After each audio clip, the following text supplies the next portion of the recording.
പൂങ്കഴുത്തിൽ താലി കെട്ടണതാരാണ്?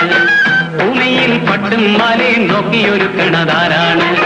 സദ്യയൊരുക്കി മേളമൊരുക്കി പന്തലിൽ വരുവതാരെ?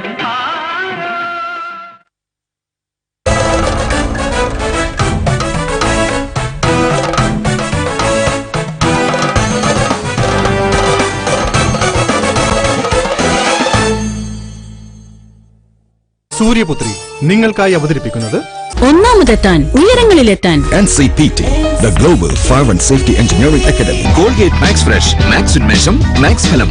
Johnson's Baby Soap. സുരക്ഷിതത്വത്തിന്റെ കാര്യത്തിൽ വിട്ടുവീഴ്ച അരുത്. Aditya herbal hair oil.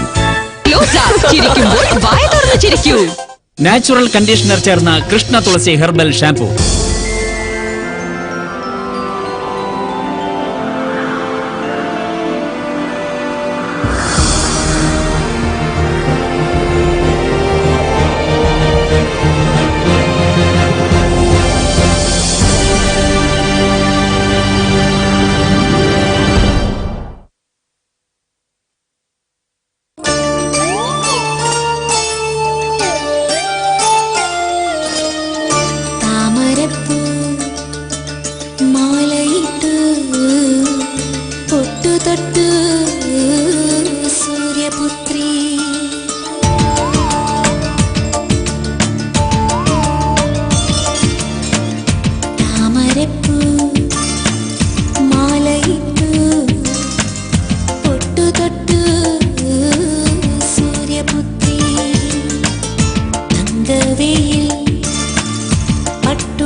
അയാൾക്ക് എന്നെ ഒന്ന് കാണണമെന്നുള്ള മെസ്സേജ് കിട്ടിയപ്പോൾ ഞാൻ കരുതിയത് എന്തെങ്കിലും പ്രശ്നമായിരിക്കും.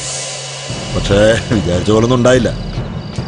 പിന്നെ അയാൾക്കൊരു സംശയം, കല്യാണിയും കൃഷ്ണകുമാറും തന്നെ ആണോ അച്ചായനെ കൊന്നത്? അതെന്താ അങ്ങനെ തോന്നാൻ? അല്ല, അച്ചായനെ പോലൊരു ബിഗ് ഷോട്ടിനെ ഇല്ലാതാക്കാൻ കല്യാണിക്കും കൃഷ്ണകുമാറിനും കഴിയുമോന്ന്. കാര്യങ്ങളൊക്കെ അങ്കിളിന് പറയാറുന്നില്ലേ? ഞാൻ പറഞ്ഞു വില്യം, പഴയ കഥകളൊക്കെ വിസ്തരിച്ചു കൊടുത്തു ഞാൻ. അപ്പൊ പിന്നെ അയാൾക്ക് അറിയേണ്ടത് ഞാനും മച്ചായനും തമ്മിൽ അടുപ്പത്തെ കുറിച്ചാണ്.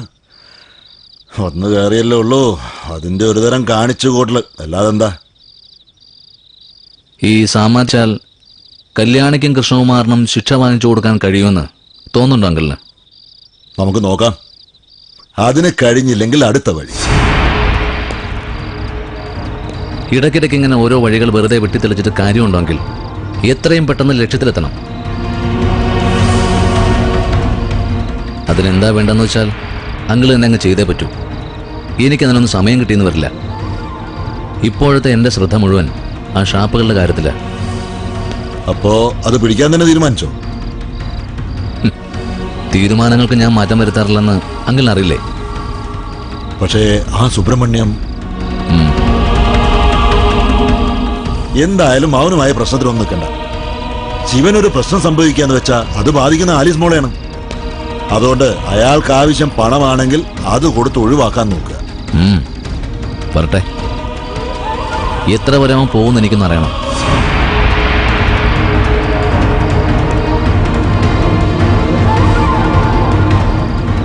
വില്യമ്മനോട് കളിച്ച ഗതി എന്താകുമെന്ന് അറിയാവുന്നവര് ഈ നാട്ടിൽ തന്നെയുണ്ട്.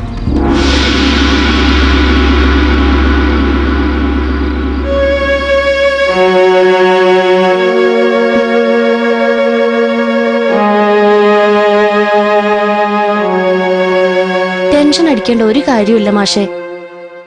പറഞ്ഞു കേട്ടിടത്തോളം അൻവർ സാറിനെ പോലെ നല്ലൊരു മനുഷ്യനാ പുതിയ SP. സത്യാവസ്ഥ പുറത്തു കൊണ്ടുവരാൻ അദ്ദേഹം ശ്രമിക്കുന്നു തന്നെ എന്റെ വിശ്വാസം. അതെന്തെങ്കിലും ആയിക്കോട്ടെ മോളെ. പക്ഷെ അതിന്റെ പേരും പറഞ്ഞ് ഇനി കല്യാണിയെ തിരക്കി ആരും അങ്ങോട്ട് ചെല്ലാതിരുന്നാ മതിയായിരുന്നു. പറഞ്ഞല്ലോ ശാരദാമ്മേ, അതുണ്ടാവില്ല, ഉറപ്പാ. ഏത് നേരത്തെ ആ സരസ്വതിയുടെ സ്വഭാവം മാറുക എന്ന് പറയാൻ പറ്റില്ല. അതിനിടയില് കേസന്വേഷണമെന്നും പറഞ്ഞ് പോലീസ് അങ്ങോട്ട് ചെന്നാ അതോടെ ചിലപ്പോ തീരുമല്ല. അതറിയാവുന്നോണ്ടല്ലേ കാര്യങ്ങളൊക്കെ നമ്മളവരെ അറിയിച്ചത്. ഗർഭിണിയായിരിക്കുന്ന കുട്ടിയ ഇപ്പൊ തന്നെ ഒരുപാട് അനുഭവിച്ചു. ഇനിയും അന്വേഷണം എന്നൊക്കെ പറഞ്ഞ് അതിനെ ബുദ്ധിമുട്ടിച്ചാ അതിന്റെ മനസമാധാനം തകരും. അതെങ്കിലും ഇതിനൊക്കെ ഇറങ്ങിത്തിരിക്കുന്നവരൊന്ന് ഓർത്താൽ മതിയായിരുന്നു. ഒന്ന് സമാധാനിക്ക് ശാരദേ. അങ്ങനെയൊന്നും ഇനി ഉണ്ടാവില്ലെന്ന് പറഞ്ഞില്ലേ, അങ്ങനെ അങ്ങ് വിശ്വസിക്കുക. നമ്മുടെ വിശ്വാസങ്ങളൊക്കെ എത്ര പ്രാവശ്യം തെറ്റി മാഷെ. അവൾക്ക് വല്ലത് സംഭവിച്ച പിന്നെ ജീവിച്ചിരുന്നിട്ട് കാര്യമില്ല.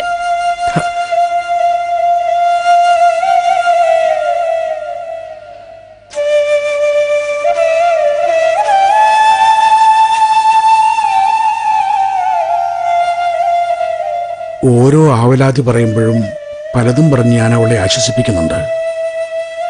ഭയപ്പെടുന്ന പോലൊന്നും സംഭവിക്കില്ല എന്ന് വിശ്വസിപ്പിക്കുന്നുമുണ്ട്. പക്ഷെ എൻ്റെ മനസ്സിൽ ഇപ്പോഴും ഒരാധി തന്നെയാണ് മോളെ.